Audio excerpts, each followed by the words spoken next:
Welcome to today's CT Buzz. I'm Allison Demers. Ben Fuchs, founder of Fuchs Financial, is here to talk about retirement and taxes, particularly if it's starting to look like you'll be paying for more taxes for 2025 than you expected. As you'll hear, his advice is that you should act now so it won't happen again next year.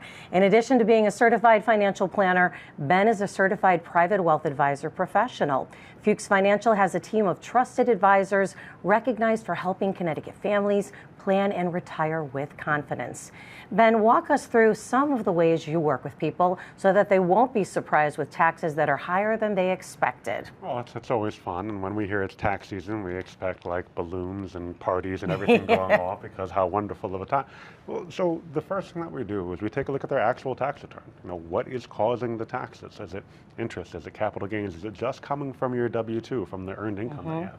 And then we can figure out ways to mitigate some of that tax. There are different things that we can do where we can change the structure of some of your investments. We can move things around to different areas, especially while you're working and making more income than you'll be when you're retired. But it all starts with like analyzing the plan. We do that free consultation, and in that free consultation, it's so important to bring that tax return so that we can actually do the work for you. Yes, and they can make some money instead of spending money. Wow. Okay, so Sure. What are some of the ways that you can accomplish that? So we had a client the other day that came in and had a lot of money in interest. A good problem to have, a lot of money in the bank, getting CDs, getting like 4%, and he had like $80,000 of interest. And so over time, we moved those to different investments where we were deferring some of that income. So, you know, he didn't care about what his heirs were paying taxes, he just didn't want to pay them himself. Don't blame him, don't have a problem with that. If I'm inheriting money, I guess I'll pay the taxes, boo-hoo. So that was his point of view, and so because of that, you know, we started to begin to slowly move that money over to a place where he wasn't paying that, and we didn't get all of it, but we were able to reduce that taxable interest down from $80,000 to $20,000. So we took out $60,000 of taxable income just by changing the structure of investments and getting him a slightly higher rate of return as we did it. And he was happy. He was very happy. I'll bet. You talked about scenario-based planning with us. How does that work, and how does it help your clients make decisions about their finances in retirement? So taxes are really important, but taxes aren't the only thing. You can pay no taxes if you make no money, but that's not the goal. So we need to blend taxes with investments and create a plan that you can see. So, you know, the first thing that I'm a very visual person. If you tell me to do something and I don't understand why, I'm probably not going to do it.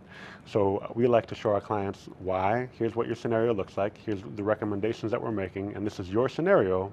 Here's what we're going to do. Now, if we were to say, take Social Security later, let's show you that scenario. Let's do our planning based on that, and then we can look at the why, right? Do we end up with more money? Are we getting more income? Are we paying less in taxes? How does pulling one lever impact the taxes that you pay, the income that you have, how long your investments last, forever, what you have at 100? All that is important stuff. Yes. So what are some of the other factors that can impact not only taxes, but the money that people have available to them in retirement?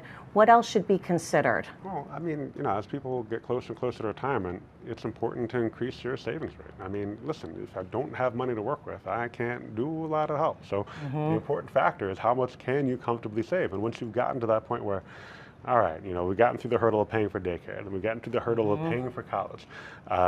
Now we're at that point where we can really save. We need to make sure that we're doing that and not just changing our spending habits. And so increase that savings rate as you get closer to retirement. That does a couple things. It can reduce your taxes. It can get you used to spending less, and of course give you more to have when you're all retired. Which is so great. That'll be important. Well, thank you, Ben, for walking us through some of the ways that people can plan ahead starting now, so next year they won't be hit with a tax bill that's more than they anticipated. Your offices are in Middletown, West Hartford, Middlebury, and Mystic, and your initial consultation is complimentary, no obligation. Yes, we build real plans, personalized, adaptable, and clear, so folks can go to our website, taxesandincome.com, or call 860-461-1709 to set up an appointment.